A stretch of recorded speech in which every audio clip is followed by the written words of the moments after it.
Hi, this is Arthur Medor, and I'm a licensed massage therapist, and I've been practicing for 29 years at the Carney Hospital and at the Brigham Women's Hospital. And the title of this video today is First Aid for Soft Tissue Sprains and Strains.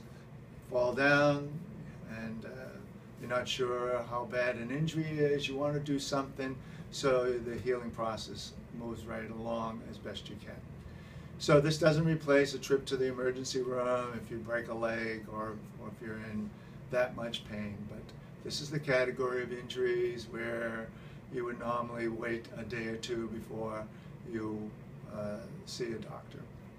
And this comes out of my own experience and also the experience of what's called the NCQA, the National Committee on Quality Assurance, a large organization that uses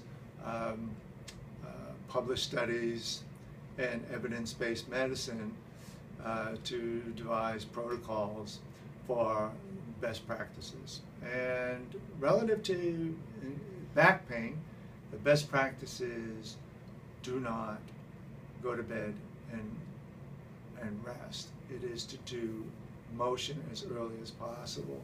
So that's the scientific background about not taking this idea of rest to any extreme. So the idea of movement has to be quality movement. We know that if you immobilize, say, a leg that you injured skiing, you might have a groin pull, and if you just hold it in place and you don't move it, that will tend to lock it in. On the other hand, if you move it just for the sake of keeping it in motion and make it hurt, you're convincing your brain that you're injured. There's a third ground where you move it in a way that is comfortable, that feels safe, and that develops a sense that you're not injured that severely. So there's some guidelines to this. Movement has to be safe, it has to be comfortable, and you have to be a little bit creative sometimes. If you hurt the inside of your right leg, like I did skiing, you know, the typical fall down the mountain at the end of the day type of thing. And if I went to spread it because it was a groin pull, it wouldn't want to do that. But I could spread the other leg. And as the other leg spread, it actually does create a little bit of movement through the injured area. Or I could have looked over my shoulder. When I looked over my shoulder, the hip of the injured leg starts moving. And once the hip moves, or in this case the pelvis moves, the leg moves. And as long as there's no pain, that's a good movement. So those are some of the strategies. Slow, mindful. You got to pay attention because if it hurts, you're not doing it as best as you could. Smooth.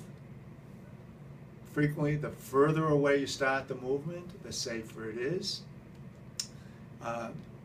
Once you've sort of come to the end where it says, I can't figure out any other way of moving it, you can change direction.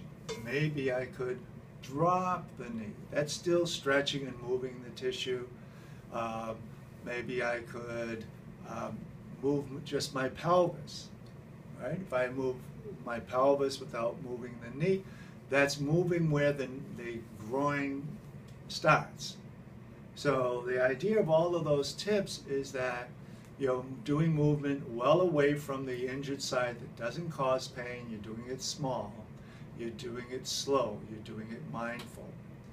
And if you can do these small, slow movements and have the impression at the end of the day that you're not injured, that actually it's getting better as you're moving it, then you'll find that when you wake up the next day, you won't be as stiff as if you put it to bed in kind of like hyper-guarded fashion and your brain says, oh, how bad am I injured?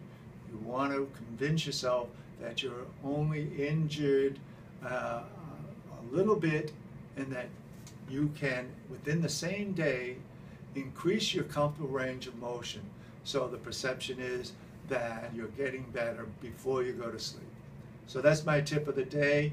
read my blog, and I'm going to just give you this website.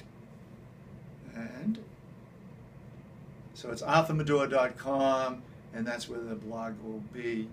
And I wish you a great day. Stop.